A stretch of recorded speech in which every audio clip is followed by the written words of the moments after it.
All right, we're live. What's up, guys? So this is what are we on?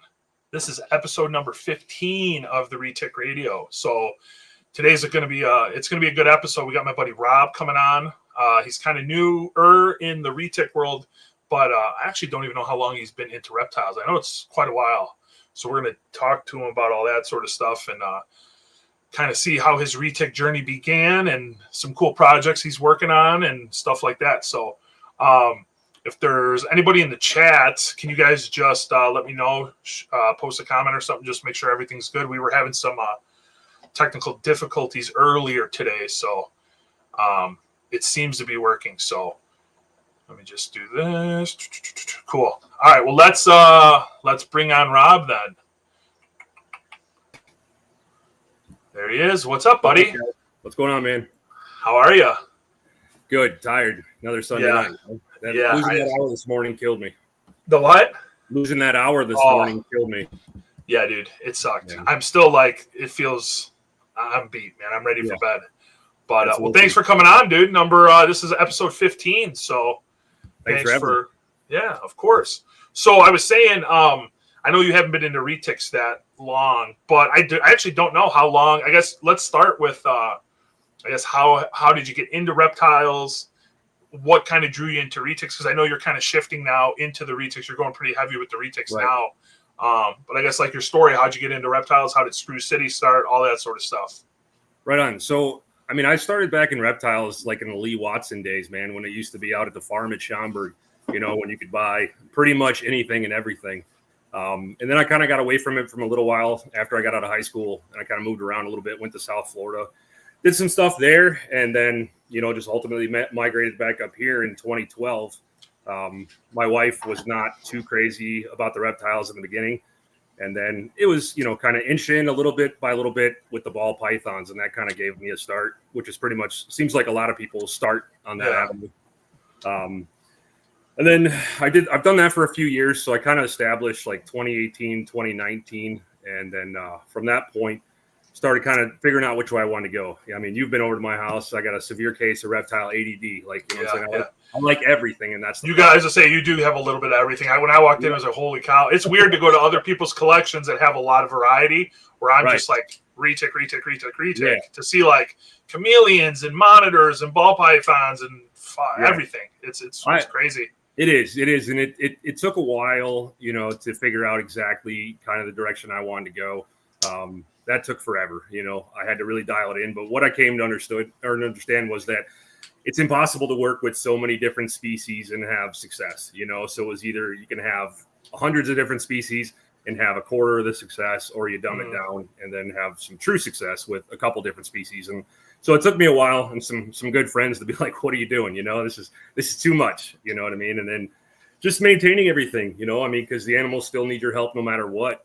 And you can't just leave them, that all shows through in your product that you put out. And I worked really hard to, at this point, build a brand that I think people like. I get a lot of good feedback. I take a lot of pride in my presentation. Customer service is key for me, because when I first got into this, it was all about who was paying attention to me as a consumer. If you took your time to talk to me and kind of work with me and, answer some of my questions, I was very conscious of your time. But the guys that kind of just, if I wasn't buying, they didn't pay any attention. And that's kind of something that I think about every time, I do a show or I have a customer. Sometimes you do quite a few shows too, don't you? I mean, you do quite a few in the area. Yeah, I mean, I've slowed it down quite a bit. I was, all up in Wisconsin, all the Illinois shows, but I've cut it back, man. I did probably like a year and a half ago in November. I had a show every single weekend, and that included St. Louis and ARBC. And like, come middle of December, I was cooked. So I decided I gotta slow it down, and I feel like if I can make the same amount of cash flow and do the same kind of networking and stuff like that from home, where I could take care of the animals and spend time with my kid, seems like yesterday she was born, now she's, you know what I mean? So you can't get that time back. And it, again, just like the animals with how much I work with, it took a while to figure that out and for it to really sink in. So Yeah. I think we're heading in the right and direction. shows are a lot of. I love shows. Like I love vending them. I love doing them. I love everything about them. But man, it's a lot of work. It is a lot of work. And, you know, especially when you start to travel further and further. You know, I mean, I'm lucky with NARBC. It's 30 minutes from my house, so it makes it a little bit easier. But I mean, I always say I would love to do some more local shows: Indiana, Wisconsin, Michigan. Luckily, I sell most of my stuff or a lot of my stuff before a lot of those shows come around, so I don't really need to. But yeah, even just the traveling to Tinley and back, I'm like, man, loading up everything and the animals and then setting up and tearing down. Oh man, it sucks. Everything involved with it, other than showtime, right? Dealing with customers and stuff, I can't stand.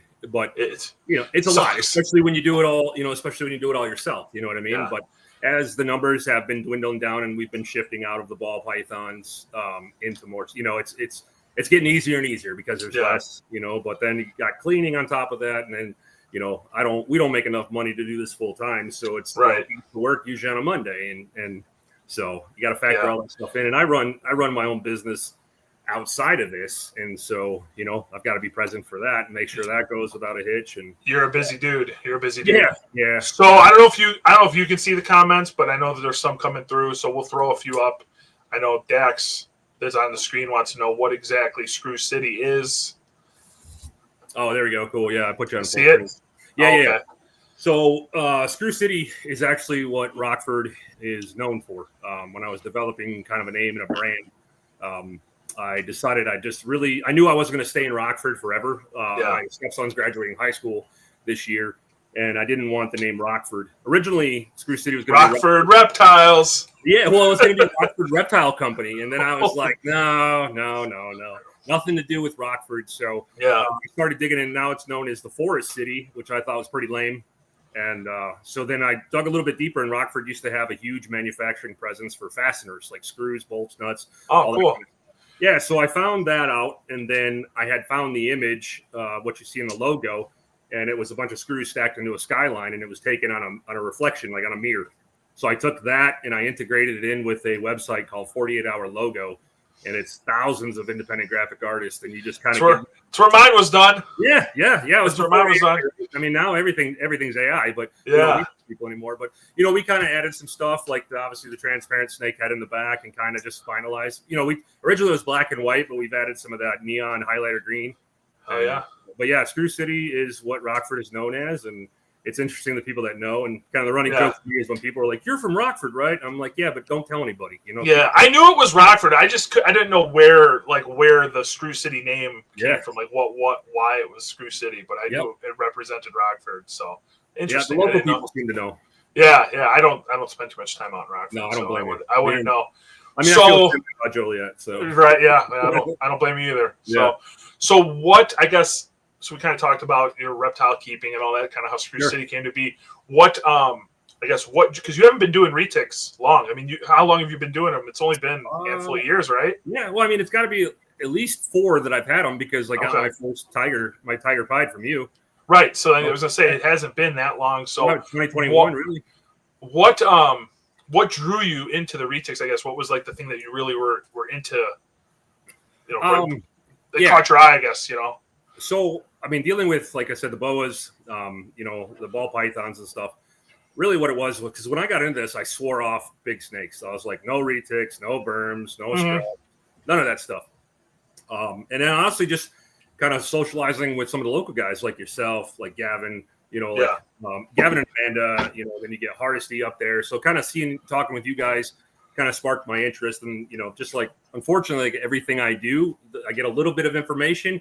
And I'm either all in or I'm all out. Yeah. So, I did like spending the time. Oh, there's my dog. Hi. Hey, say hi. You're alive. Everybody's watching you. Everybody's watching you. So. Right. Yeah. All right, I'll be with you shortly. Yeah. See, family time doesn't stop. Family time doesn't stop. I feel you. I will. Just give me some time. I'll be up there in a bit. I don't know, half hour, 45 minutes. Yeah. Not too long. Not too long. So, but yeah, so I swore off big snakes, but like I said, starting the network, starting to understand some of the morphs and some of the locality stuff and just honestly, growing up that tiger pied, man, once I figured out especially like we talked the one time where I was not feeding the retic like it's supposed to be fed. And I was like, what is wrong, dude? And you're like, yo, you got to feed this thing. We had that. I was going to say, we had that conversation a few times. I'm like, you got to feed that thing. I'm like put some. Yeah.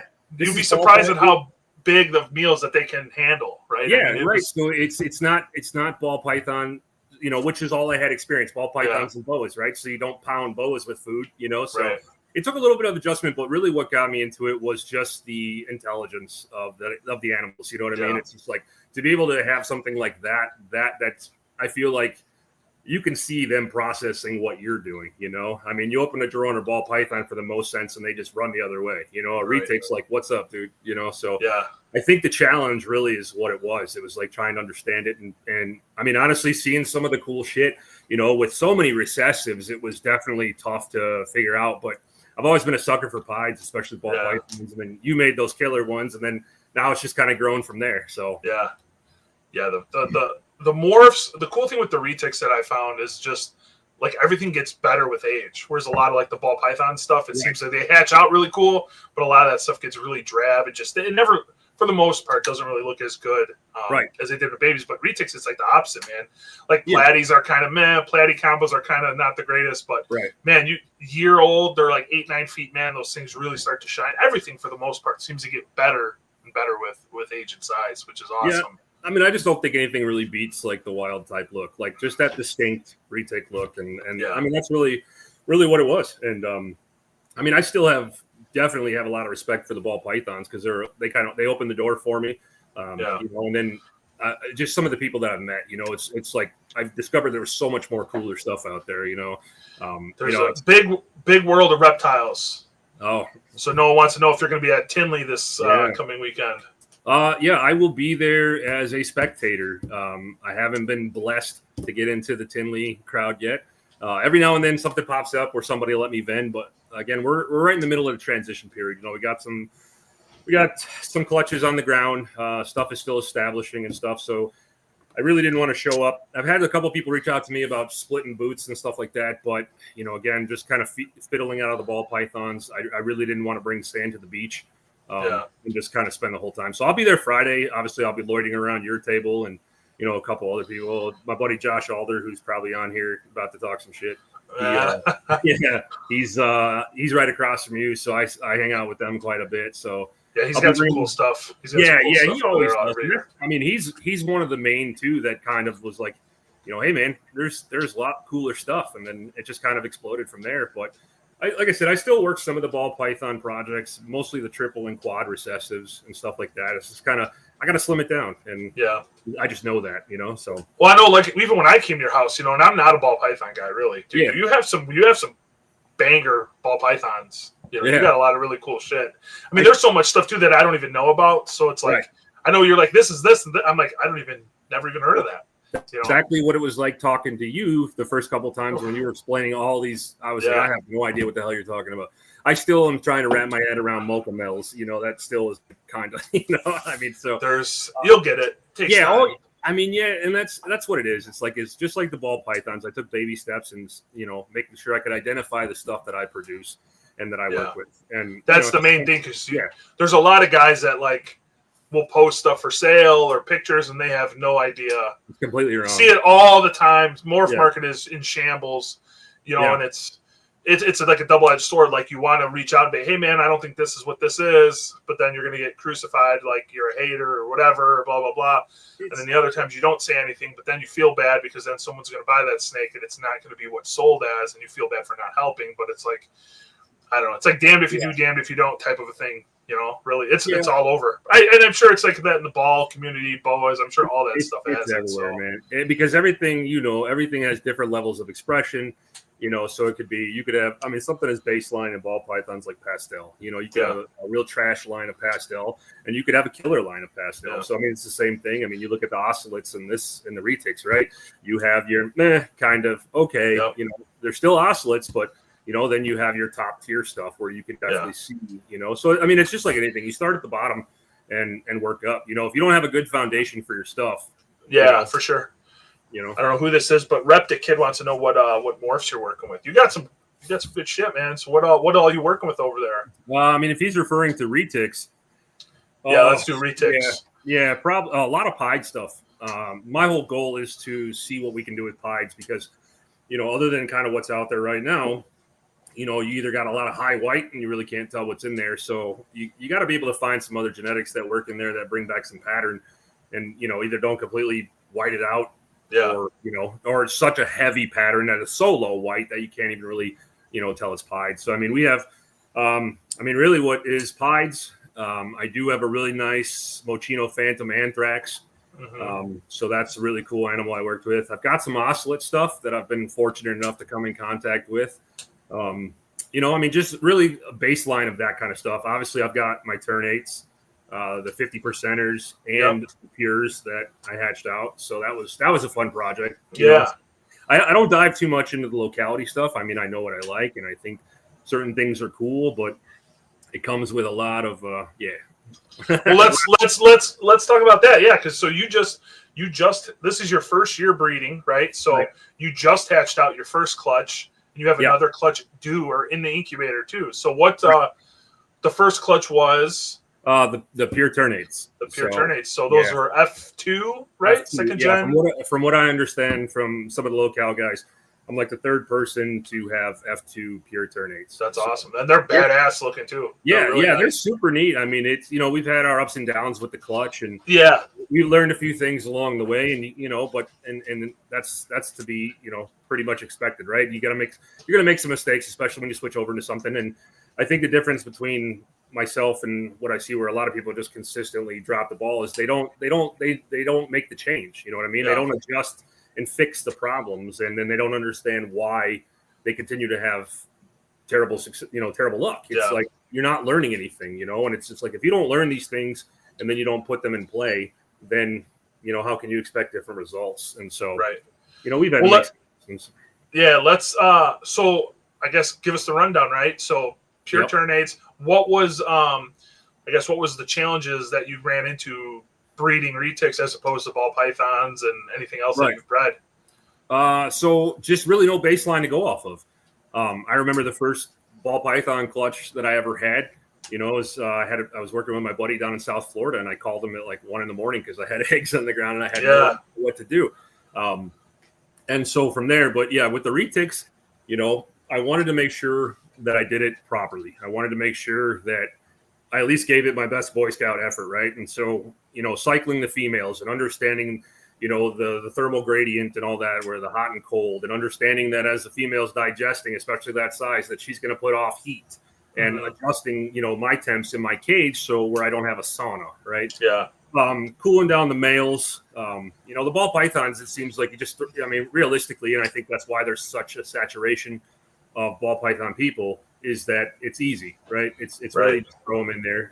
That was, obviously retics is a little different. You can kind of do the same thing, but it's on a massive scale, right? So, and it just took a lot as far as to just ask questions. And I think that's where a lot of people, they have too much pride. And like, I don't know how many times I've reached out to you. But I was gonna say, you've reached out. We've chatted a lot, I think the good thing is having a few, because I know you have a few guys that you reach out to, which are all great guys. And I know the three of us, right, that you talk to, we tend to do things all a little differently. But I think too, where a lot of people go wrong, like you said, is they don't ask for help, or they're asking 50 different people and getting 50 different answers. Correct. I think you get 1, 2, 3 guys, a couple people that you trust, take a little bit from each. I think that's okay. When you start listening to you can't, right? Everybody's giving you information. No. You can't take information from everybody. So, and what works for you, is not necessarily going to be the same, because your environment, your basement, your setup is different.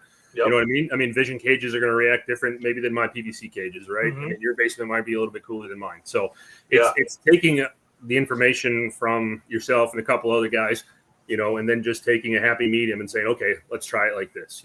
Some guys, especially tweak a little bit, adjust temperatures, feeding, prey size, all that. It's the same thing with feeding, man. Everybody thinks just because a retic can hot topic, dude. Hot topic. I guess for me, it's like when I talk to customers about how to feed the few things that I have sold, I simply say, hey, guys do it different. Some guys do big meals less frequently. I said, I kind of switched over and do smaller meals more frequently. I mean, like, just because a retic could possibly eat a Buick doesn't mean you should feed it one. But that's just my, that doesn't mean that the way you do things is wrong, or it's just, it's just what works for me, I mean, so that's just kind of how. But you still got to feed them. You still got to feed them, whether it's a smaller meal or a larger meal. You got to feed them. You got to get that growth. Yeah, if you don't feed it, that doesn't mean it's not going to grow. It's still going to grow. It's just going to be unhealthy as hell. Exactly. So, sorry. So Noah again wants to know when you're going to be putting, or if you're going to be putting any of the pure ternates up on the market.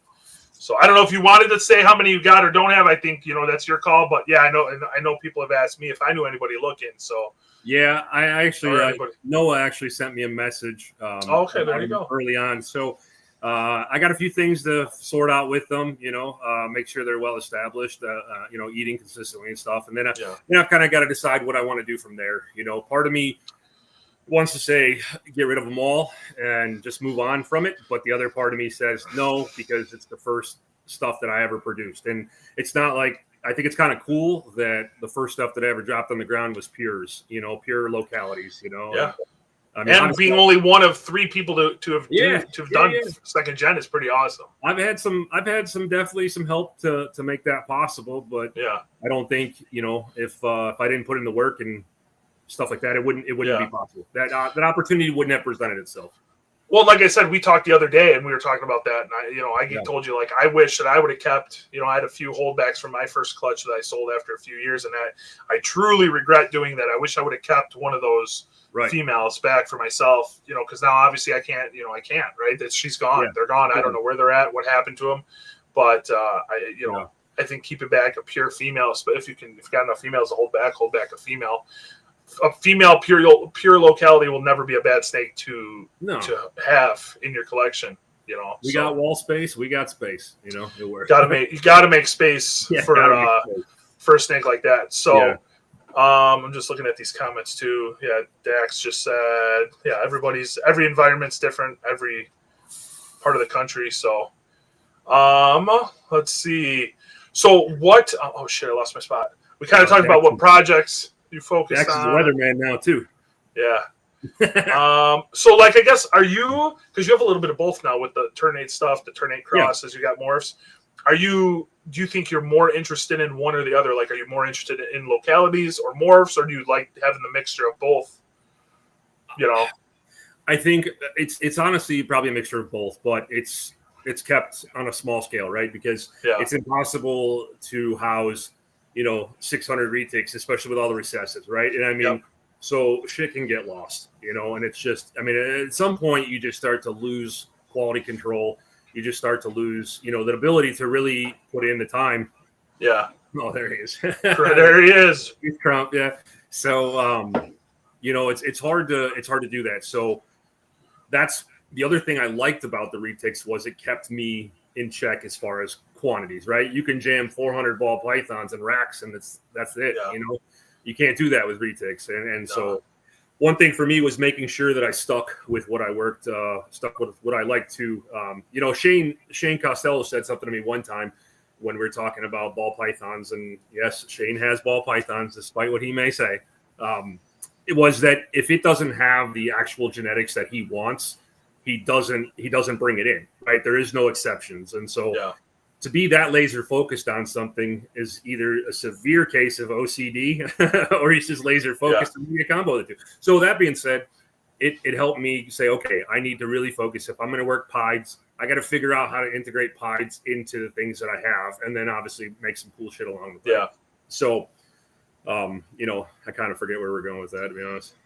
No, you're good. You're good. I'm just reading these comments too. So, Reptic Kid says, what are your goals with the retics? How many would you like to produce per year, and what genetics localities do you think you'll keep? Yeah, I mean, are you planning on I guess I never even asked you. You produce ternates now, right? Are you going to continue to try to produce them again, or is it kind of like check it off? If you did it, you're done. Type of a deal. You're going to start throwing them into morphs. I guess let's leave that question up there too. No, to be honest, I probably won't.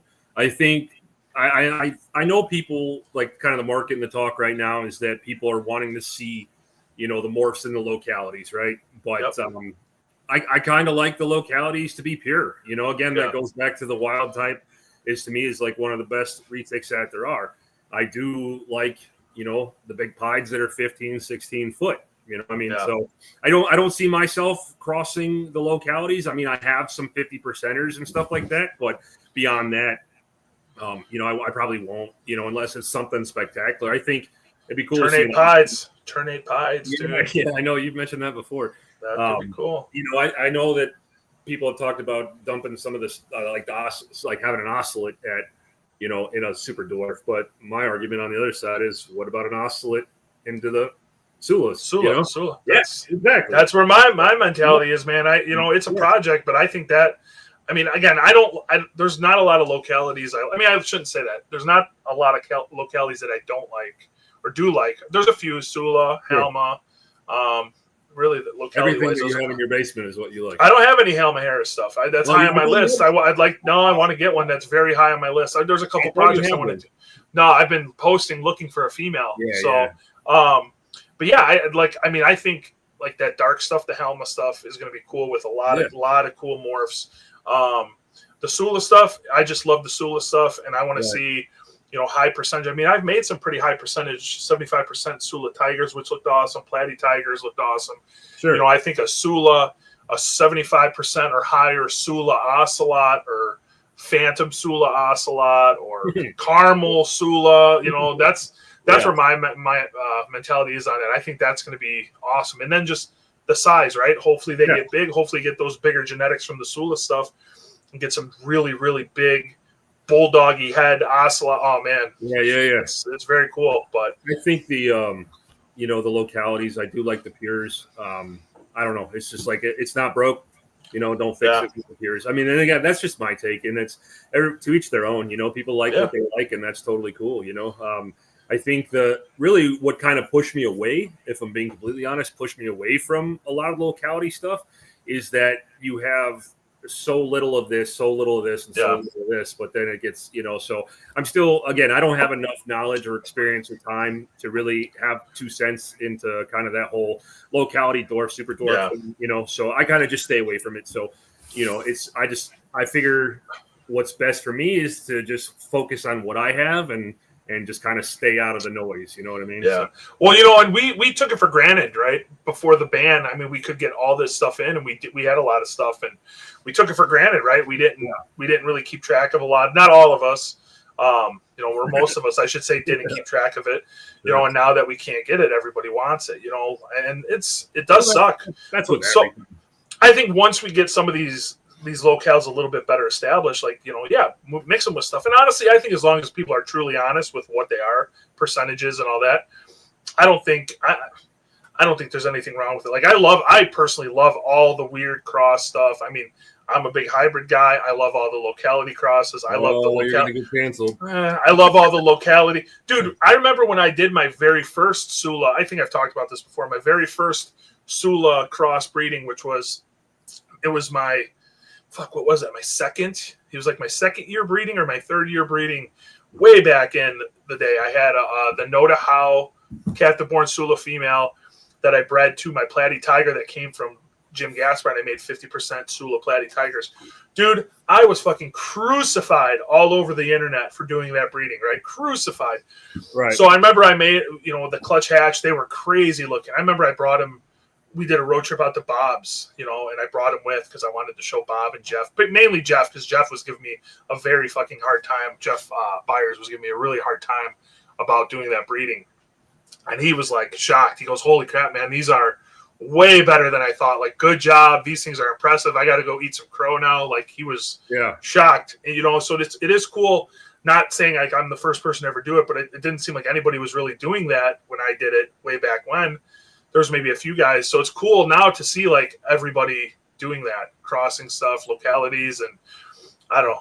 I like all that shit. So I think it's like, it usually, man, like obviously it takes a few to step out from the crowd, right? It takes a few to take a chance and, you know, get roasted. And then people come back and you're like, hey, I was doing that 15 years ago, you know, but it wasn't mainstream. And so I see that, you know, I look at a lot of the guys that have put in the work, and you can say what you want about them. And like, even in the ball python community, like people love Brian Barczyk, but people shit all over him at the same time. And it's like, hey, without some of that stuff, that some of the, questionable ethical things that some of the old school guys have done, hey, you wouldn't have what you have. You wouldn't be, and but we can always improve on that. That doesn't mean you got to consistently do those same things. Yeah. And, it's just, let people do what people want to do. That's the one thing.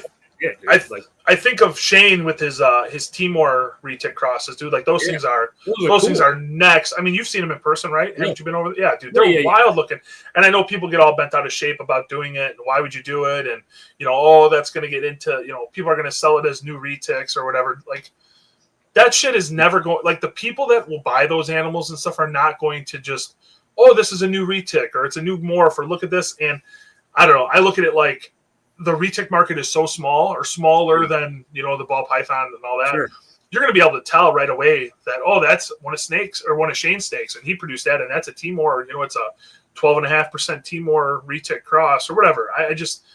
I don't think he's going to make enough of them either to where it's going to really like hurt the market and get out there enough to where he didn't sell any of them. So right. But I know he's going hard. I know he wants to. I know his plan is to make different combos and he's shooting for, purples and OGS stuff and all that. So which is cool. I think that's awesome to see somebody doing something like that. And I don't know. I think that could really do a lot for the future of retic keeping, to be honest. But I think people should just let people do what they're doing. I mean, if they're not doing anything unethically, look at Leon. Leon needs a line bred ternate for an Aztec. He's got some, dude. He's got some. Hey, send the Aztec up, man.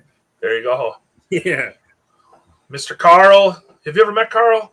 I have not. Oh, dude, he's awesome, dude. He's he'll probably be at Tinley, I'm sure. He's a teacher up in Michigan, I think it is. I forget. I think it's up in Michigan. He's got he's got a ton of retics, breeds retics, like with his students. It's like a class. It's awesome. Really, really nice guy. We have anything like that. I know, dude. It's awesome. He always comes to Tinley. He brings a group of his students with him. It's super cool. Yeah. Leon says everyone needs to just mind their own business. Whoops.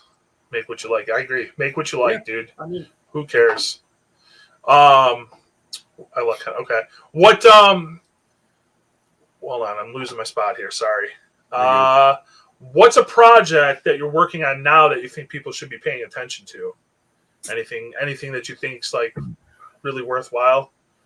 No, nothing that I'm like. So one thing about me is, and I think people are starting to see that in the retic community, is that I really don't kiss and tell. You know what I mean? Yeah. I kind of do my thing in the background, and then when I show up with this or that, I'll drop subtle hints of stuff that I've been working on, and I posted up that purple phantom marblehead ocelot female that I've got, and it's a badass snake. Yeah, for sure. And it's just I don't think there's anything in particular, again, because it's specific to me.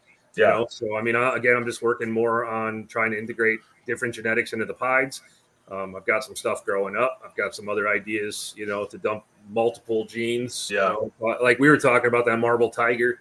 And then now that I think that male that I've got has got tiger as well. So that's platy purple tiger pied into the marble tiger, and work on some other stuff. So possibly prove that girl out since she's a pass at purple, which would be awesome. And even if she didn't, you're going to make 100% heads. Yeah, 100% head purples, double heads, and double heads. Yeah. With some super tiger, some marble, some platinum, and just kind of see what everything does. Like I said, I haven't been doing it long enough to really know how things are going to interact, and I don't. Marble super kind of sucks. Yeah. So you can't from the one. I don't think there's been a lot of them produced. Yeah. But the ones that have been produced, you can't. So there's no distinguishable difference. You can't really tell a marble. I think I'm trying to remember. I believe the person saw, because the thing with the marbles, they have green eggs, right? Or the fluid is green in the eggs if you candle them. Oh, really? Right? So if you have a marble clutch, or when you get a marble clutch, candle the eggs. If the eggs are green or have like a green hue to them as opposed to like the orangish yellow, whatever, those are going to be marbles for whatever reason. The marble eggs. Yeah, so I've never had a marble clutch, but my plan would be, if I ever did, I would just mark every green egg just to see if that was true or not, or how accurate it is. But apparently the marble super tigers from the pictures I've seen looked like just a regular super tiger. Yeah. So, but I don't know. Who knows? You could have a freak crazy clutch and maybe something comes out different. But I think the ones that have been done are kind of not the greatest. I mean, they look like super tigers. Which I mean, there's not much variation as far as the pies like up on the market now. So I just wonder if that's because people think there's not much you can do with it, or if they just they don't want to risk spending the time to do it and then be duds. But at the same time, like, how are you supposed to figure out anything new? Yeah. Mr. Jordan, what's up, Jordan? Dude, his cages are legit. Is that your? That's not our street cat, Fred. Oh, okay, Fred. Yeah. Dax 2C. Yeah, he heard it too. Green goo. Yeah, it's wild. It's absolutely crazy with the goo. Yeah. So I know let's talk a little bit about like husbandry, right? So what are some of the husbandry practices that you think a lot of people get wrong with retics? Since you're a newer guy, you're kind of coming up quick, Yeah, I mean, I think that caging, to me is a big thing, right? I mean, so it's all relative, really. I mean, like, yeah, you can have stuff in the 70 series tubs and whatnot, but I mean, let's be realistic. I mean, you definitely got to plan ahead, and that's kind of where my stuff came into play. I just started stockpiling 6 and 8 footers. Yeah. Some people will say you can get by, with males and 4 footers, and floor space is the key from what I've been consistently seeing. Yeah. Like something at least 30 to 36 inches deep. That's kind of where I've been. All my adult females are housed in 8 footers. They're like 8 by 36 by like 18. Some are 24s. So they're on the bigger side. But it just, for me, it makes it a little bit easier to, kind of get around in there and get them and everything else. So, I mean, I could see the low headspace is, you can shrink it down a little bit, but I'm good with the way things are. That's just, for me, that's it, is that and bedding, right? Like, I know you use paper, right? I hate paper. I use it for like the tubs and stuff, but for the cages, it's a combination of cypress mulch. I'll usually buy like a pallet. A pallet or two and just kind of store it. It's cheap and it helps a lot with the urine smell, because reality is you have snakes, people know you smell it. And in some like coconut husk of some sort. So really the paper, man, I love it. I mean, I love it to an extent, but I also hate it. Like, I just went and picked up huge pallet of paper today, but it's just I get nervous with like the bedding, I mean, I've never used cypress, I guess, on anything really big, so I guess I could always try it and see, but I just get nervous, right? Because I soak all my feeders, my pigs and stuff, so then they're usually pretty wet, so I just get nervous throwing a wet pig in there. I mean, I guess I could dry it out, use a towel or paper towels or whatever, dry it up and then throw it in there for the snake, but I get so paranoid that something's gonna swallow some cypress. But it's like the trade-off, though, man. The cypress would be nice, and you risk that and not have to worry so much about the piss smell, or use the paper and fucking just bomb their cage. So, well, I mean, that's the other thing too, is that the cleanup's easy. I know what you're saying as far as like the cypress, but I mean, they're eating 6, 8, 10-pound pigs. Like, I don't think a little wood chip is going to make that. That's just a mistake, though. Yeah, I have shitty luck, so I'm always like, I'm very like, pessimistic, I guess, right? Like, oh, this thing's gonna swallow something, it's gonna die. But I also don't soak. I don't soak either. I just let them thaw out. I mean, and then I try to think like, oh, in the wild, they're eating off the ground floor, right? Like, I'm sure they're eating shit. So I don't know. I just get, I'm sure they'd be fine. It wouldn't be a normal female that would eat something and have a problem. No, of course not. It'd be something that's irreplaceable or some super, like one of your ocelots, one of your super, one of your pies. One of my Sula, my big Sula girl or something that I can't replace. Like, it would be something like that. Would be A-okay. Yeah, that's how it always goes. That's how, when I had a rack malfunction a while back. Well, I've had a few over time, but it was a bunch of my 75% Sula cross animals were in that rack, so I fed everything, and I mean, I don't feed small meals, right? I feed pretty big meals, and the rack malfunctioned. There was no heat, and it was cold, and they all regurged and died, and it sucked. That was a knife to the heart, man. So we had something like that just recently where I just happened to be down. I mean, you've been in my house, so I'm down here all the time, and I'm pretty up on what's going on in here and aware of my environment and whatnot. And I just happened to smell. I'm like, I could smell a little bit of electrical. I'm like, I know that smell, being in fire service for so many years. I know electrical, Yeah. And I started, and it's a rack that I built. And so some of the heat tape that actually went bad and burnt burnt holes in the bottom of the tub. So I mean, Damn. that's the nerve-wracking part about doing this. I think for me is and you see what happened like with Bob, and then Vince Russo had a fire up in New York, and it's just like shit like that, man. That worries me. So like one of my big goals is, as this progresses, wherever I end up, is to have a building separate, from my home. That way, if some shit luck like that happens, at least, as much as I hate to say it, it would just be the building and not your whole house. Yeah, dude, everything I own, I'm in the same boat, man. I can't wait till that point. And then I go back and forth, like, about switching over to ambient. I don't know. I've never done it. I've never worked in a room that was ambient. So I try to think like, if I had to work, shovel snake shit and all this, get on my belly and climb in these visions and scrub these visions out in 80, 82 or 83 degree room, it's going to suck, but that peace of mind of not ever having to really worry about, heat tape malfunctioning or anything like that would be, oh man, it'd be such a relief. So like all my cages, like I don't really use flex watt or any of the heat tape on anything minus the racks. All my cages have, Ultratherm heat pads, which I love. They're from, I think they're from Sweden. They're not the cheapest, but they you can plug them directly into a wall outlet, and they don't get hotter than like 110, 115 degrees. So which is cool. Like so, if they malfunction or anything, shouldn't burn your cages or kill your animals. I've even thought about ways to try to put that in my racks, but it would be way too hard since it's one heat pad. It would be too. It'd be expensive, and they'd have to be custom builds, Yeah. Yeah. So, but I use radiant heat panels. I've got a mix of the VEs. I've got a mix of the Pro panels. The Pro panels are nice. I got to admit. Those are really nice. I've never used the Wilbanks. I've heard mixed reviews about those, but the Pro panels, it's like going through a level 3 FBI check in order to get ordered with a guy. I get it. Yeah. I heard that's a dude that's he's kind of a dick, huh? Isn't he supposed to be? Yeah, I get it though. It's like if you got a good product, and people want it, like answer the questions, so it kind of comes with the territory. But I think the thing with ambient is that I don't think we're up here in Northern Illinois. You know what I'm saying? Like, we can't maintain that in the wintertime. I know a couple of guys down south in the Carolinas, they use ambient. And, Jordan said it went 2 years ago because of fire risk. Yeah, that's what I heard too. Good air circulation is key. Yeah. So, and we got multiple. I run multiple air movers through the basement and that keeps everything cool. So we've been really fortunate, but.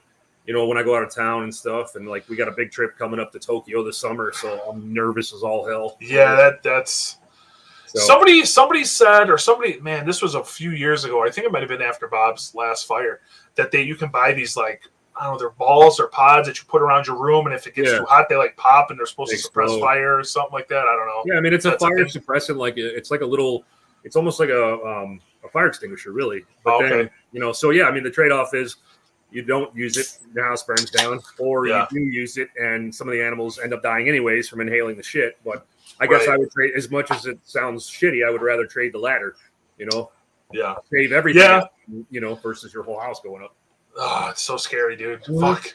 Shit is so scary, man. Yeah, I'm not anytime I leave, man, I'm like so nervous. Between that and then we have some plumbing. Our house was built on a high water table, so like I get so nervous if the power goes out, like my pumps are going to overflow. And I've had water in my basement numerous times. It's so stressful. It sucks. Same. It sucks. It's always something, bro. That's what keeps life interesting, right? Yeah. So what? Man, let's see. What if you could only keep one retic project, right? Like, I guess it could be anything, right? Even if you don't have it right now. For the rest of your life, what would it be? What's one project you would keep? Man, that's tough. It could be anything. It could be anything. It could even be something that we don't have here. Yeah. So, I think that, the stuff that dude Jacob, again, I don't have much exposure, but the stuff that dude's making is insanely cool. So I think if I could cherry pick anything, it'd probably be something along those lines, or some oscillate combo. I've really been impressed. I've really been impressed with where the oscillates went, and at first with the retics, like you get all the different lines of albino, you get all this other stuff. There wasn't really anything that really caught my attention. Yeah. When you made the pied clutch, I was like, okay, this is cool. Yeah. And then when Aubrey hit and brought, like, I think it was the first oscillator, that Phantom, or what was it?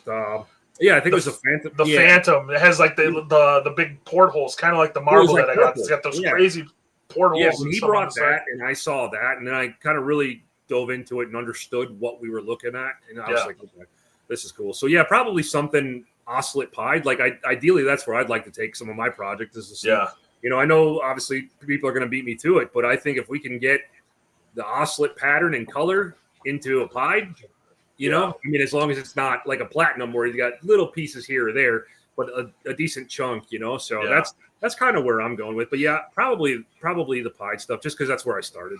You know, you know, it sucks. Like I love the pieds. The pieds are freaking awesome. That's still one of my favorite clutches I ever produced. But as far as pieds go, I think like the pied retics are probably one of the worst looking pieds compared to like a pied berm. Because like I just wish the retics had regular patterning, right? Like I wish they had the white and then a regular pattern, then white, not this like golden child looking speckled pattern. That's the only thing that sucks about them. I think, the golden child stuff. I do like golden child stuff. I do like it a lot, but I just that's the only thing that sucks. Like, could you imagine like a real dark, like a Ternate or a Halmahera, or even like I think of a Sula pied or something where you get that's Sula colored with the donut holes and then a big hunk of white. So that's the idea of what I'm trying to do as far as staying with the pies, you know. Yeah. See what we can come up with, right? Yeah, I would hope that I don't think it will change the pattern much. Color probably, because I mean none of the pied combos have changed pattern for the most part. Tiger a little bit, I guess. Motley maybe a tiny bit, but it's like more speckled, less speckled, and like stripy or not. And it's I don't know. And you know what? I was thinking the other day. I don't know if it was you that I was talking to about pieds or somebody else, but I'm like, I'm surprised we have not seen any other wild caught pied retics yet either. As far as I know, it's only been the original that Mike and Bob got. Yeah. So I'd be curious to see if another one was found, if it would look more like the original, or if it would be a more like traditional pied where you just have patches of the actual normal wild type, patterning. But high white, low white. Yeah. Interesting. Yeah, but Jacob too, like you said, dude, Jacob is next level. Dude, I talk to him almost every day, man. Something we're always bullshitting about stuff. And where's he at? I know he's in Europe, but I forget. I talked to him about trying to get him to come on the podcast because I think it'd be cool. Yeah. And like I chat with him, and it's like he seems like he gets English really well. He's like, I can't speak English really at all. He goes, it'd be really hard. I'm like, oh man, I didn't know. I'm like, man, I didn't know, because the way he chats, the way he messages, like I thought he could. It seemed like he understood it and could speak it a little bit. Even a little bit would be cool. He's like, I can't. He goes, I would be nervous. I said, it's all right, man. Maybe one day. He's like, talking to anybody online that you're not sure it's them, bro. Yeah.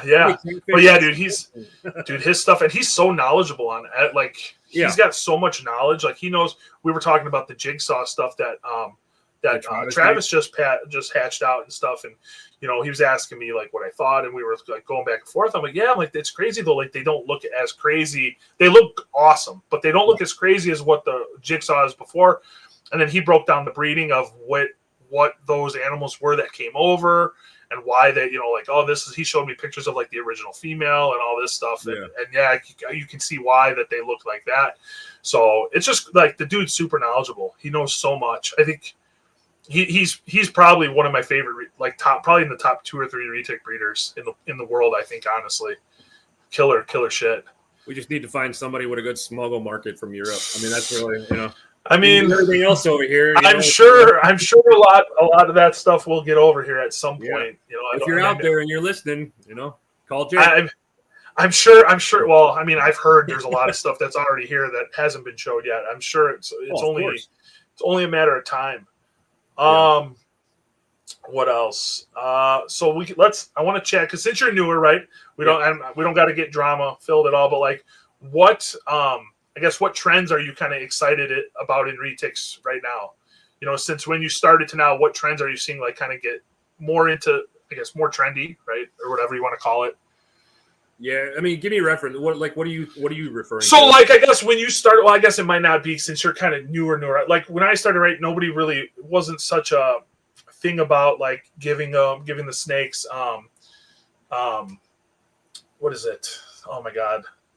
like stuff to play with, or these huge enclosure enrichment. Yeah. I was just saying enthusiast. I'm like, it's not enthusiast, enrichment. Like now it seems like a lot of the newer group is like really pushing enrichment, and I see people putting like dog balls in their cages and crazy stuff like that. I guess like, what's your thought?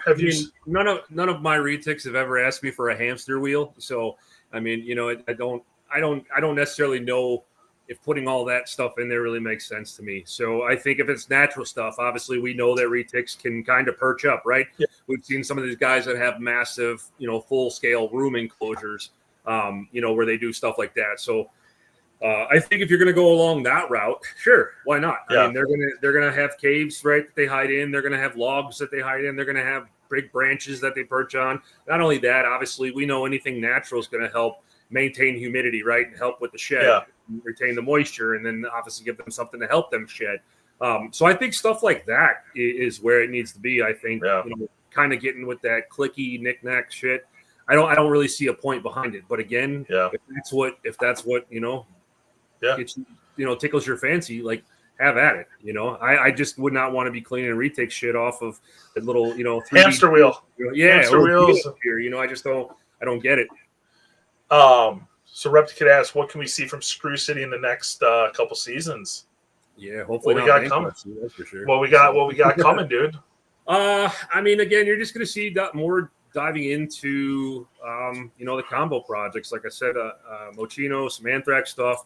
I think at this point, making some of the baseline stuff is kind of pointless, right? So it's already been done. It's already been bought. It's already been there. So I think you got to continue just to kind of push things forward, right? So we got to get pied into some other stuff, right? So one goal of mine is the pied oscillate, right? Like we were just talking. Yep. But again, me and you have talked, because one of the first genes I got into other than pied was Anthrax. Yet again, you got more of my money.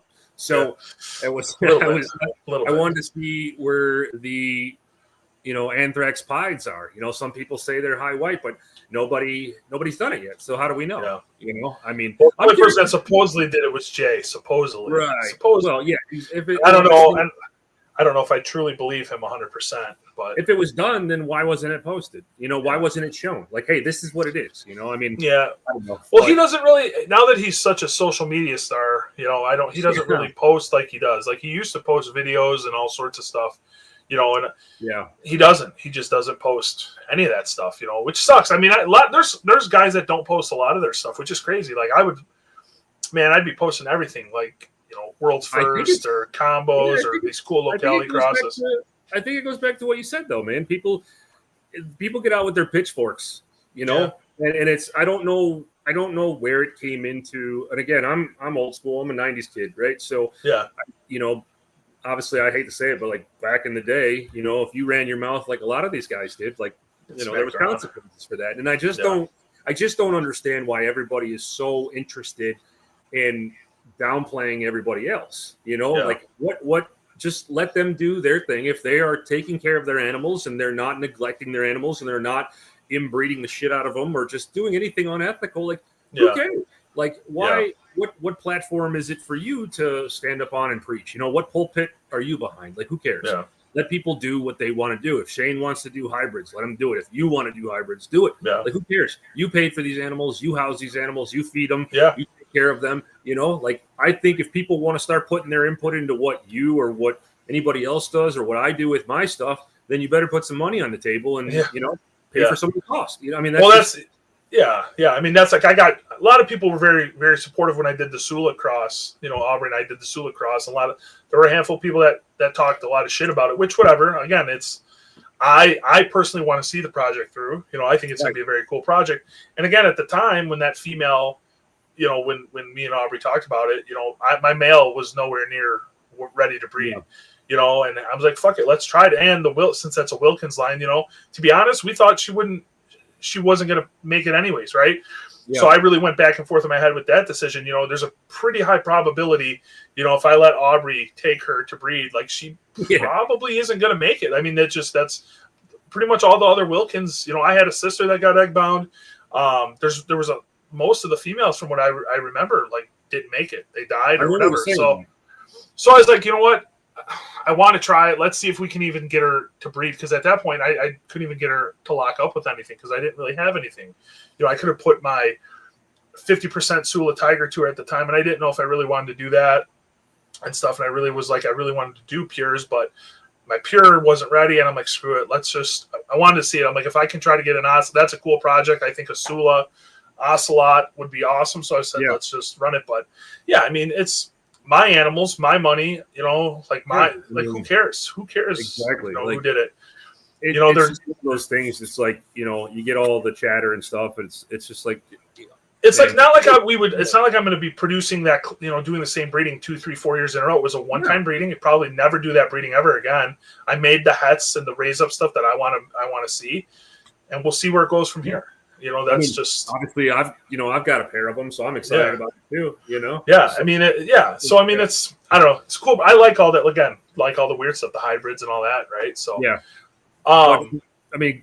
just more along those lines. I mean, if I can really find, if I decide to go the dwarf route, it's going to have to be something that it's just like, you got to run to the ATM and clear out your bank account, But other than that, I think more or less the pieds, the ocelot stuff, and kind of the purple albino. I think I don't really have too much in with the orange glow stuff or any of the other 17 albinos. So I'm trying to really just stick to what I know right now and not get too much mush in there, and then it just becomes a mess. I think you can't streamline it if you have 75 different things.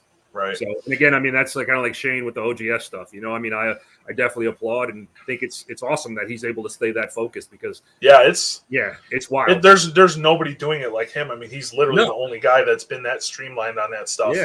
So and he gets shit on for that too. So you're never going to make everybody happy, unfortunately. No. But well, as long as you make yourself happy and you're taking care of your shit, who cares? Yeah, Jordan nailed it. I mean, there's he says about not posting anything if it's not perfectly clean. Yeah. People are going to say whatever they want, man. It just never ends. Nothing you do will ever be good enough for everybody. You're going to get shit on for one thing or another, it seems like. So, well, it's interesting because most of it's just keyboard talk, right? So a lot of the guys wouldn't, a lot of people that say the things that they say online, really, and again, that goes back to when I was growing up, you wouldn't say that without consequences. You know what I mean? So I don't want to get myself. I stay neutral. I mean, that I'm friends with guys on both sides of the spectrum, guys and gals, this crowd. I stay neutral. And for me, that just works out the best. Yeah, absolutely. What do you think makes somebody truly successful in keeping retics long term? I mean, just being able to want to stay in it. I mean, if you want instant success, I don't think that's the way to go.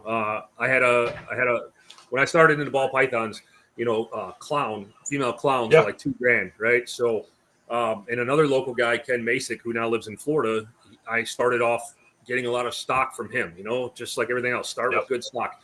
And I kept trying to hint at buying adult clowns, and Ken finally gave me a piece of information, a piece of advice that really stuck with me. And it was like, hey man, put in the work, do the work. Grow your own up, produce your own, grow them up, or buy babies and grow them up. Yeah. So I think a lot of the reason people come in and they're gone is because they are looking for a quick way to make the money, right? They see what the potential is, but they don't want to do all the grunt work behind the scenes. Yeah. And that's really what it comes down to. People say, I got to make a name for myself. I got to be different. I got to do this. Well, again, stay here 15, 20 years, and weed through all the bullshit. And then, then you can have something to say you have success, right? Consistently improve yourself. I mean, and it's not just a matter of what you can produce, right? It's everything with the public. It's being at the shows, those people that are talking to you, might be kind of like fanboying it up, like they come see Jake. They might like, damn, I've seen you on the internet, this and that. You got a big name, same with the other guys. And I know within ball pythons, it was, Justin Kabelka with, JKR Canova or whatever. And it's just like the regular people, and just, listen to what you're told, man. I mean, take the advice of the guys that have done it and have been around for 15, 20 years and implement it. Right. And that's going to lead you to success, and just do the work. That's what I mean. A lot of people don't want to do that. A lot of people nowadays instant gratification, especially with like cell phones, everything's at your hands. Yeah. So, I think your image is a lot too in this hobby, especially if you're doing shows like man, I go through like when I go through Tinley and stuff like that, and I go through, and it's not just retic people, it's everybody. Some of these setups, man, are just they blow my mind. It's like take some money, invest some of that money into quality displays, get some nice, clean, just clean, organized. Man, I've seen people bedding with no pest strips in their displays. I've seen animals laying in shit and piss the whole show. You got people that literally they got snakes in displays with mites crawling all over them, hence obviously the no pest strips. Like, dude, it's just, I've seen dead like little like bearded dragons and stuff in delis and emaciated. It's like, fuck, dude, put a little bit of work, put a little bit. People just fucking totes, no displays, like.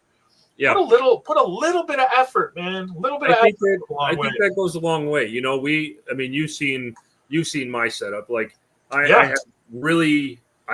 You don't get a second chance to make a first impression. Well, you've got all nice, badass. What are those next level displays? I started with repurposed, or just used, shall we say, the ARS ones.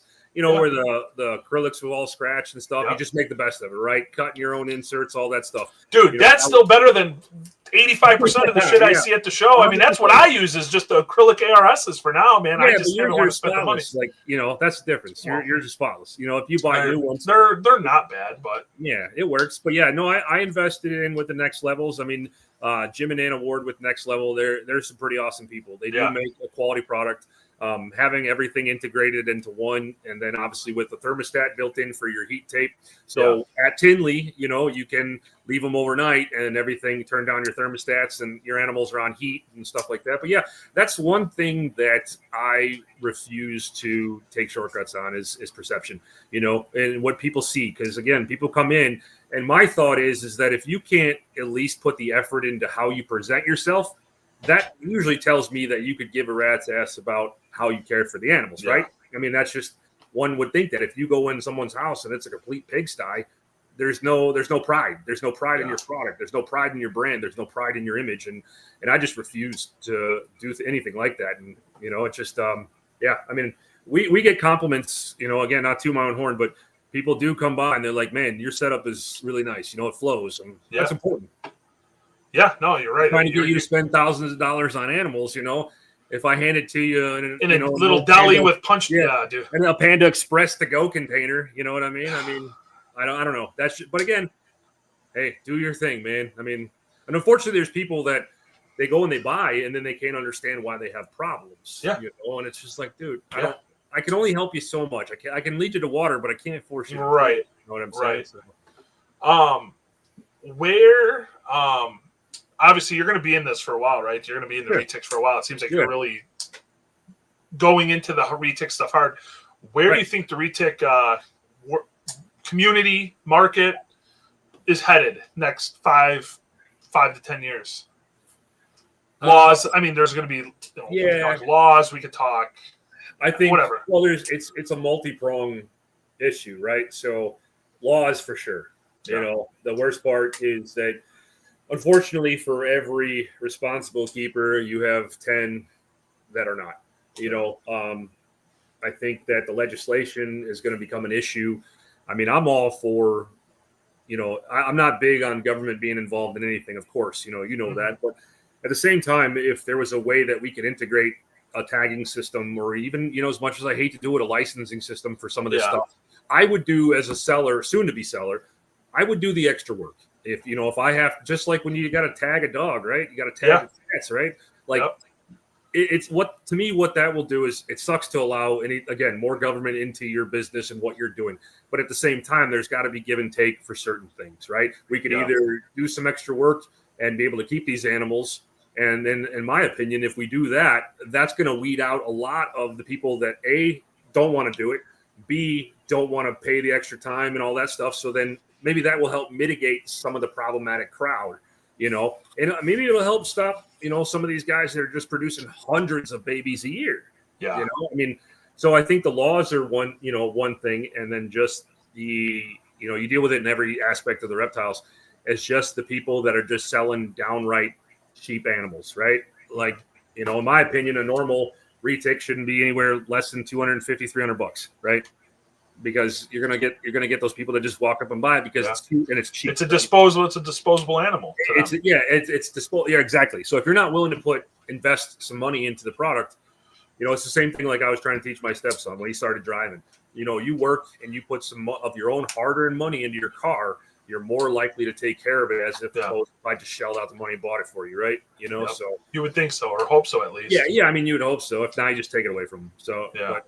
But yeah, I mean, there's a lot, man. I think another thing, again, not with the drama, but I feel like to some degree, this community is going to cannibalize itself. You see it. I mean, you see it literally on a daily basis, and I just don't get it, man. Especially as of late.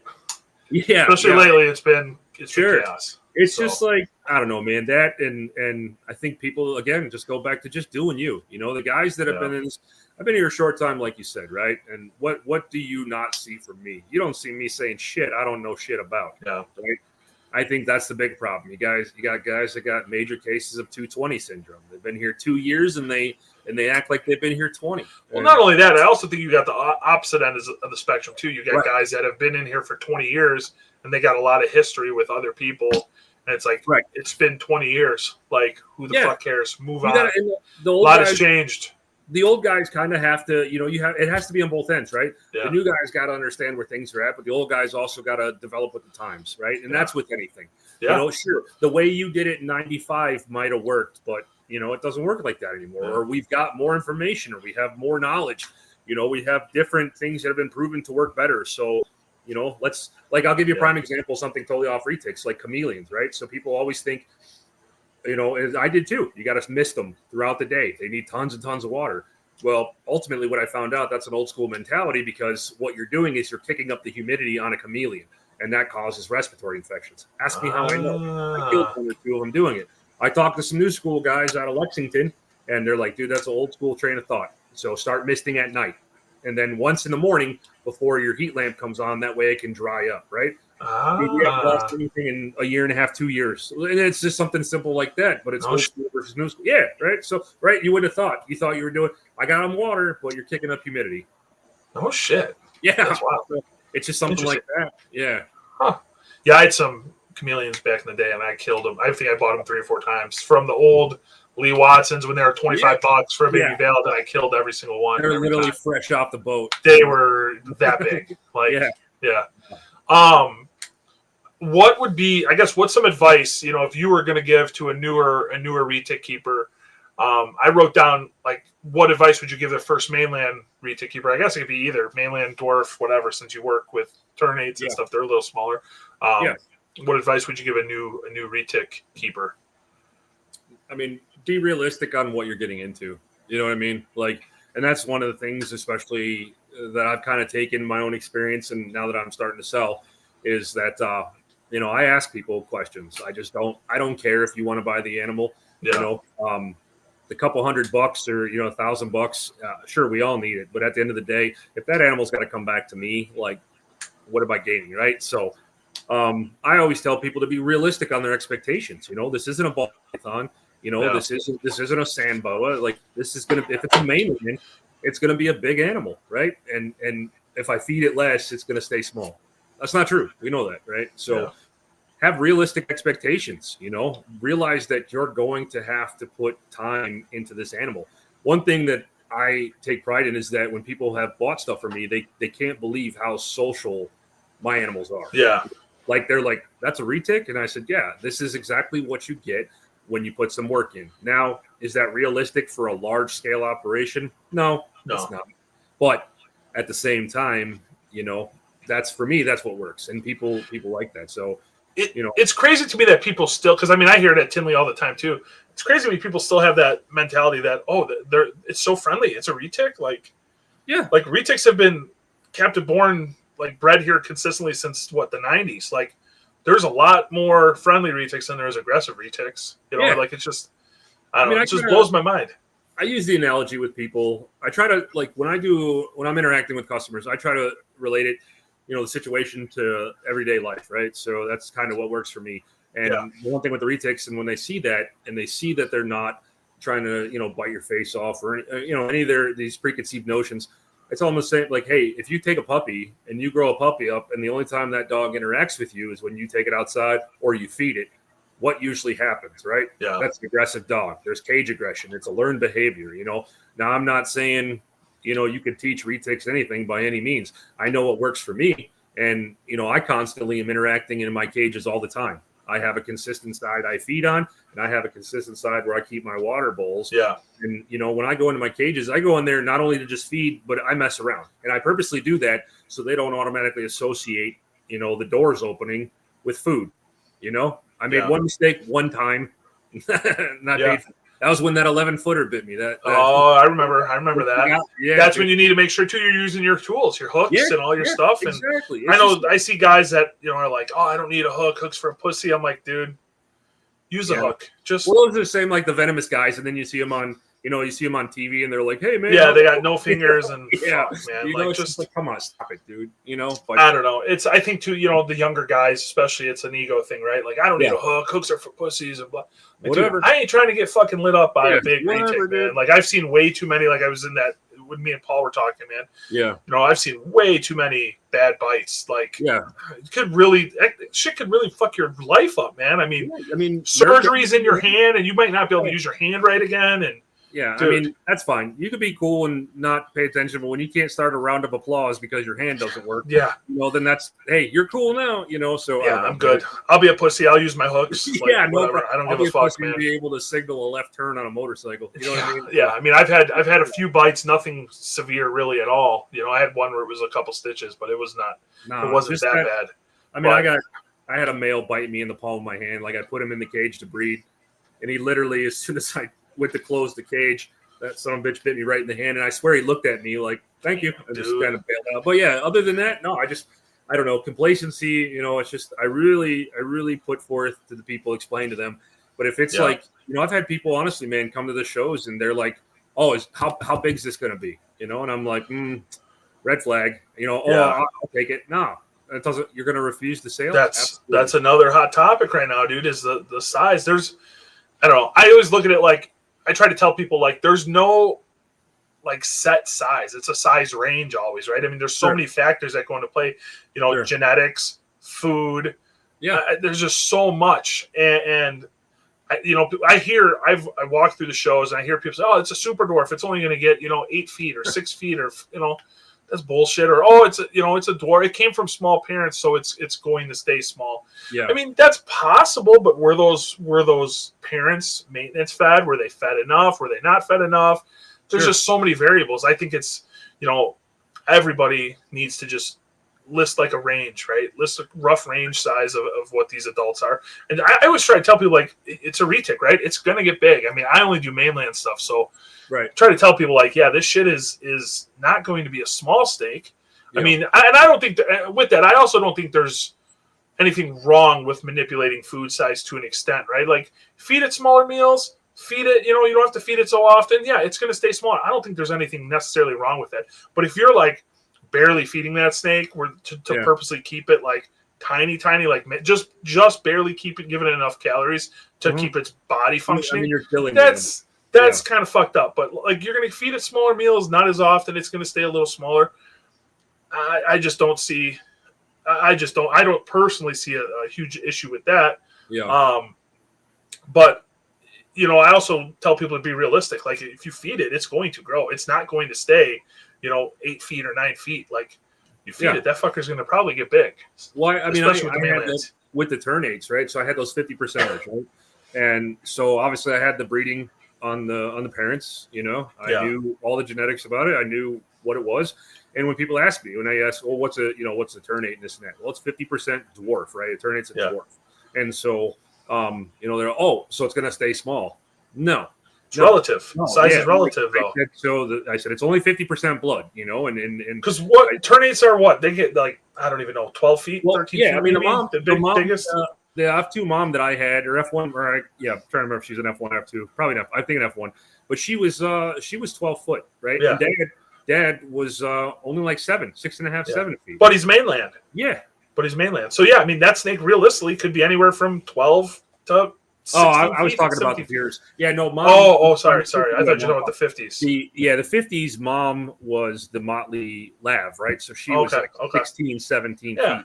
That dad was the pure, so he was like 6.5, 7 feet. Yeah, so I mean, realistically, that could be a 13, 14, 15 foot retic, really. Right. So what I tell people is, I said, is it going to stay small as dad? No. Is it going to get as big as mom? Most likely not. But just because there's 50% blood of the dwarf, there's also 50% mainland blood, right? And we don't know that that's a dead even split. Right. You don't know that. Like, I don't. And so I tell people, I'm like, I expect these things conservatively. If you want me to throw a number, I've told people this, of all the ones I sold, they get anywhere from, I'm going to say 11 to 15 feet. Yeah. You know, that's my best educated guess. I don't know, because I'm still growing up the ones that I got. Yeah. You know, and I'm like, it's just be aware, you know? So yeah, the size debate is just, it's crazy. It's fucking nuts, dude. It's the instant gratification. People want an answer right now, and there's not enough out there to really say, hey, this is where it's going to be. Because like you said, you know, you feed completely different than the next person. So there's no right answer and there's no wrong answer, except other than yes or no, right? So yeah, I mean, I think as long as you're feeding your animal enough, you know, or a little bit more than what it needs to just basically survive, feed it enough calories so it can grow. Yeah. I mean, I don't know. That topic, man. That topic could go on forever. I feel like. Yeah, I mean, it's all subjective, right? And people can kind of do what they want to do and see what happens, man. And I think it's like, you know, when I'm chatting with people at the shows or online, and I'm like, look, like I feed giant meals, but I don't feed a lot, especially the big stuff, right? My big animals will maybe eat 6 times a year. You know, maybe. I guess too, it kind of depends on if they're breeding, right? If they're breeding, they'll probably be 6 times a year. If they're not breeding, or I can't get them to cycle for whatever reason, might be 8 or 9. Because I'm feeding, you know, once a month, but I'm feeding like my big blonde tiger. Like, she'll take down 20, 30 pounds of pigs in a feeding, really, if I gave it to her, right? Or like the big tiger double het blonde anthrax I got, like those snakes will eat a lot of food, but I'm not feeding them, you know, every 3 weeks or 2 weeks. You know, it might be a month or more between meals. So, but at the end of the day, if you're feeding it a 4-pound, that same snake, a 4-pound pig every week, at the end of the year, they're probably going to be somewhat close in total calories for the year. I do mine, man. I have nothing bigger in pigs in my freezer than like 6 pounds. Nothing bigger. Crazy.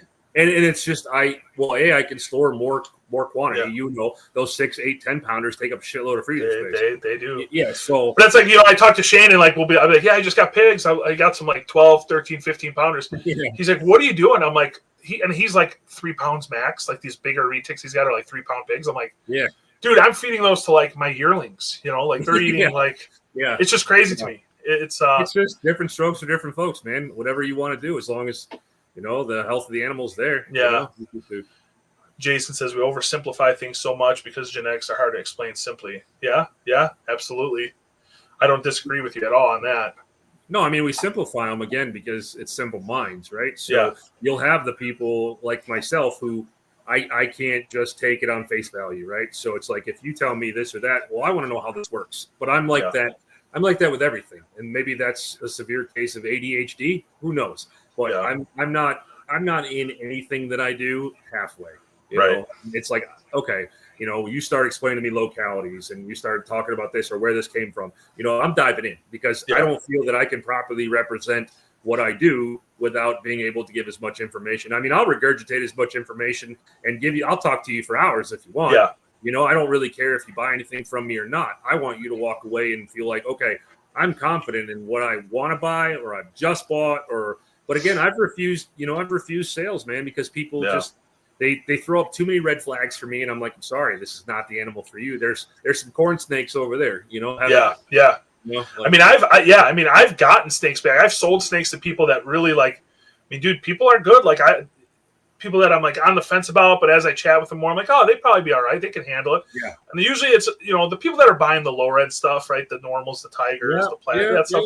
I'm always very like, if you need anything or this is getting to be too much for me, please reach out to me. Mm-hmm. You know, I've brought back snakes that I've sold to people, you know, a year, 2 years later, and they're like, hey, you know, my kid got this or whatever. Like, you know, they decided they can't do it. And, you know, actually, I'm basically, I'll take it back. I've taken them back, right? But then on the flip side, like I had a guy this was a long time ago when I was at, it was All Animal Expo back when they were in the other, not this one, right? The one that now. Wheaton, yeah. Kid came up to me, younger kid, 15, 16 years old, maybe. Dude, very knowledgeable, like very knowledgeable. I was very, very, like, honestly reminded me like of me when I was that age, because I was like, dude, I could talk retics, right, all day. Yeah. I'm like, oh man, dude, like, I can't sell it to you. I need a parent. So he went and got his dad or his mom. I don't remember. I think it was his dad that came up, and we talked for a while. And he's like, yeah, his dad didn't really know much about snakes. And I kind of ran through it. I think it was a tiger he was interested in, or a platy tiger or something. I'm like, it's got the potential to be a very big snake, but it's very friendly right now. Like, I kind of ran through everything. And the kid, like, see, Dad, I told you, whatever. So he ended up buying it. And I told him, like, here's my number. You got any issues? You need any help? Call me, text me, email me, whatever. Like, I will help you, with that, whatever you need. Right. And then, I don't know, a year, 2 years later, sends me a picture. Kid's like 17 or 18. And, dude, this snake's huge. It's like 16 feet, massive. Yeah. And he's like, dude, he's only got the one retic. It's his pet. He's like, this is the greatest thing ever. I love this snake. Dude, it's just cool to see. You get a lot of shitheads that probably shouldn't be buying them, that are adults and whatever. And that's like this young kid who, like, typically I should have probably been like, you don't really need it. But, like, the dad was there, and the dad's like, we'll take it, and all this. And to see it turn into that was one of the coolest experiences, man. Like, I still chat with that kid every once in a while too. He's he's older now, but it's pretty neat to see. He's still got that snake, I believe. It's been a while since I heard from him. So. I think the stigma, like the one thing I hear all the time at shows, especially when I was offloading some of the adult that I would bring, it's like parents telling their kids, well, that snake could eat you, or that snake wants to. I'm like, man. And finally I told one guy, I was like, stop telling your kid that. Like, now granted, physically it could possibly happen, especially to a small child. But I'm like, humans aren't on the menu, man. And I'm like, if I had $1 for every time I heard that at a show, I wouldn't have. Unless you're in Sula, you are. Because there have been a few in Sula over the last couple of years, but. Unless you're a small Malaysian kid that passes out in the jungle from drinking too much. Right.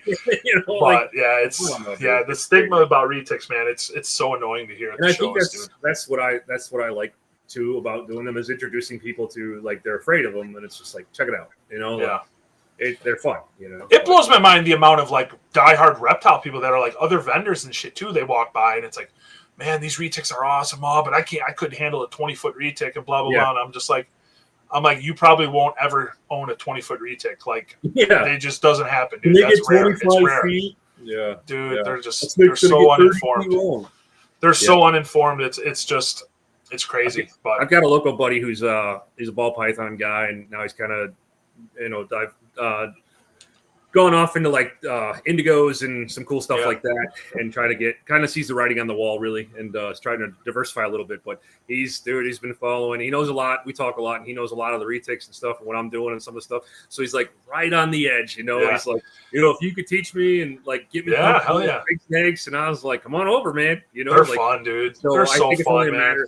It's only a matter of time before I flip them, Yeah, they're the retic stuff. I mean, I've had so much stuff. I've always had the retics, and I always will buy some other stuff. Yeah. And and I would always get bored with it, and it's not a retic, so I'd move it.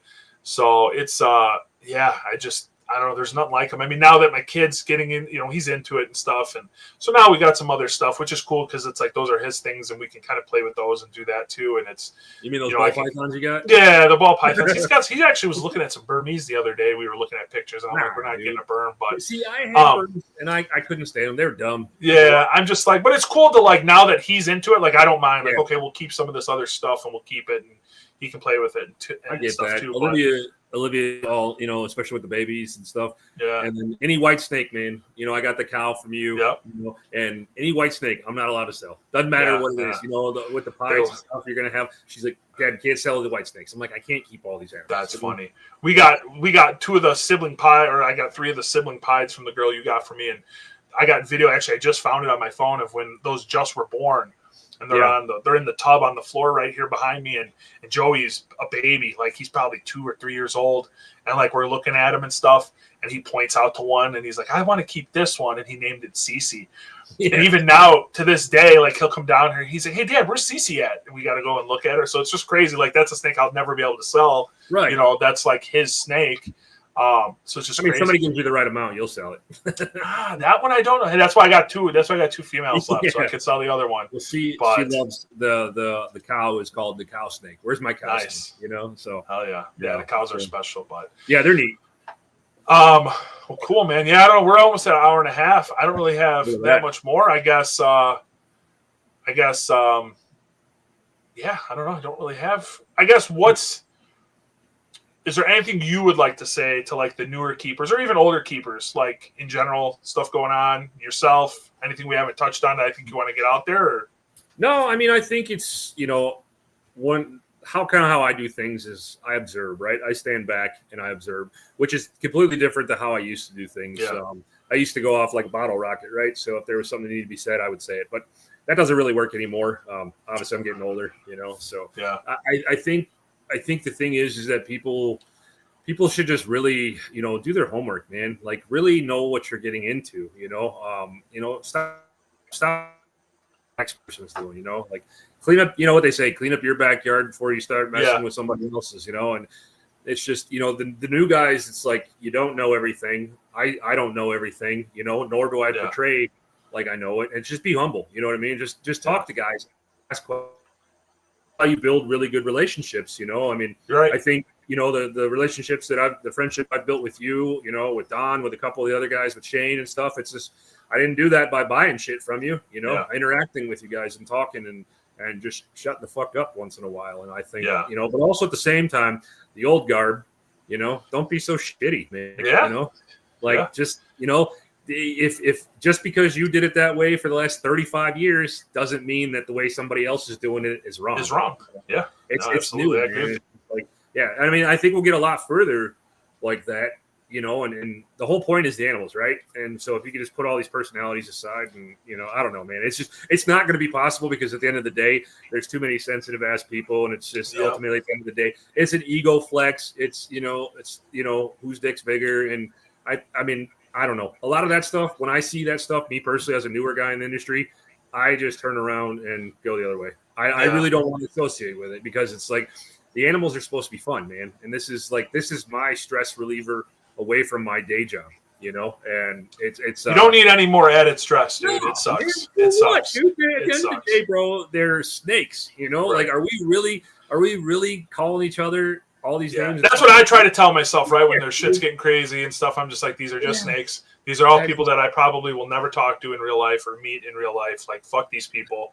Like, just go down in my basement, fuck with my snakes, post my pictures, talk to my friends like you and Shane and Aubrey. Yeah, and just move on, man. I mean, I don't know. It's my thing. Just do you, stop. Yeah. But it's across the board, dude. It's everybody's. But that's everything, right? That's everyday life now. Everybody's involved in everybody else's lives. Everybody else has got a better idea, and I don't know. It's just I just mind my own. I just like it better that way. For sure, it's easier, So hell yeah. Well, cool, man. Well, we're gonna we'll wrap it up. I appreciate you coming on, and man, thanks for having me. This was fun. We'll have to get you on again. I definitely want to chat with you after that next clutch hatch as well. I mean, I know we'll talk regardless. But cool to have you back on at some point. And all that, and we got some other stuff in the works, but it's if you tell all your secrets, right, then nobody's gonna pay attention. So, for sure. Well, hang out backstage. I'm gonna close up, and then we can bullshit for a bit and stuff. So sounds good, man. Cool, man. Thank you. Sweet guys. So episode what were we on? 15, I think I said. I think it was 15. Yeah. Episode 15 with Rob. Yeah, Rob's a good dude, man. Those ternates he hatched are fucking awesome. I've seen a lot of pictures, so they're very, very cool. He's doing it the right way. He's got a good collection of animals, good genetics.